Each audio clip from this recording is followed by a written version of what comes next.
मकबूजा जम्मू और कश्मीर के आवाम को हक़ खुदइरादियत के मुतालबे की सज़ा देने के लिए काबिज़ भारत सरकार ने गुज़श्ता 2 साल से मकबूजा रियासत का बदतरीन फ़ौजी मुहासरा कर रखा है।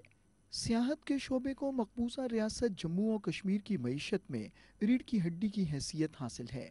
तहाँ मुसलसल भारतीय फ़ौजी मुहासरे के बायस रियासत में सियाहत का शोबा ज़बू हाली का शिकार है और इस शोबे से वाबस्ता अफराद फाका कशी पर मजबूर हैं। कश्मीर की मशहूर ज़माना डल झील में हाउस बोट्स मालिकान शदीद माली बहरान का शिकार हैं।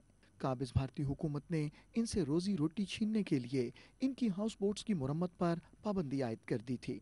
अब दिखावे के लिए हाउस बोट्स की मुरम्मत से पाबंदी तो उठा ली गई है, लेकिन सयाहों के ना होने के बायस हाउस बोट्स मालिकान और उनके मुलाजमीन के ख़ानदान दो वक्त की रोटी को तरस रहे हैं। अब हमारे पास टूरिस्ट नहीं आता है, अगर आता भी है वो एक नाइट यहाँ पे रुकता है, पर उससे हमारा गुजारा नहीं होता है और हमें हाउस बोटों को रिपेयर करना है। और अभी कुछ दिन मैंने पहले जब हम बता रहे थे हमें रिपेयर करना है, तब गवर्नमेंट उसको अलाउड नहीं करता था। अब जब वो अलाउड कर रहे हैं और हमारे पास अब पैसा नहीं है, क्योंकि हम लोग 2014 से पिस रहे हैं, बहुत परेशानी में है। यहाँ तक कि हमारे पास बच्चों को पढ़ने के लिए फीस भी नहीं है, घर में खाना नहीं है। हमने घर में सोचा काम नहीं है, वहाँ पे गांव में कुछ काम नहीं है, फिर श्रीनगर आया काम करने के लिए। इधर हो गया 1 महीना, 2 बार टूरिस्ट आया, 2 बार देखा टूरिस्ट, उसके बाद कुछ नहीं, दिन भर न काम कुछ। अब मैं घर जा रहा हूँ, यहाँ क्या करेगा, इनको खुद का पैसा नहीं है तो मेरे को क्या देगा सर, अब इसलिए हम घर जा रहे हैं सर। हाँ सर। भारत के गैर कानूनी ज़ेर कब्ज़ा जम्मू और कश्मीर में भारतीय इक़दामात के बायस बेरोज़गारी तेज़ी से बढ़ रही है।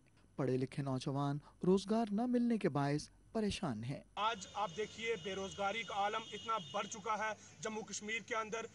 यहाँ पर लेफ्टिनेंट गवर्नर आते हैं, वादे करते हैं कि आप लोगों को 50,000 नौकरियाँ, 1 लाख नौकरियाँ दी जाएंगी, लेकिन ये सारे झूठे वादे, खोखले वादे किए गए। हमारे कितने हज़ारों की, लाखों की तादाद में बीटेक करके जो नौजवान हैं, इंजीनियर नौजवान हैं, वो आज रोड पे, उनके पास कोई भी रोज़गार का जो है उनके पास कोई भी जरिया नहीं है, जिसकी वजह से वो लोग मुश्किलात का सामना कर। आज हमारा यहाँ पे इकट्ठे होने का मकसद यही है कि जिस तरह से बेरोज़गारी दिन ब दिन बढ़ती जा रही है, यहाँ पे सारे नौजवान आए हुए, कोई बीटेक, कोई एमबीए, कोई पीएचडी करके आज उन्होंने रेडियो लगाने शुरू कर दी हैं। कोई सब्ज़ी बेच रहा है, कोई कबाड़ की दुकान खोल रहा है, कोई कुछ दुकान खोल रहा है। उन्हें इतना कंपटीशन हो गया वहाँ पे भी कि सब्जी बेचने में भी उन पे कंपटीशन आ गया है। मकबूजा रियासत जम्मू और कश्मीर में ट्रांसपोर्ट के शोबे से वाबस्ता अफराद की कसम पुरसी का ये आलम है कि ट्रांसपोर्टर्स खुद अपनी बसों को तोड़कर कबाड़ में बेचने पर मजबूर हो गए हैं। सब बेचारे खत्म हो गए हैं। हमारे मालिक इस वक्त घरों में बैठे हैं, ड्राइवर कंडक्टर साहब घरों में बैठे हैं, कोई पूछने वाला नहीं है। उनका हाल इतना खराब हो गया है कि अब उनके बच्चे फका किसी के शिकार हो रहे हैं। मालिक अपनी गाड़ियां स्क्रैप कर रहे हैं।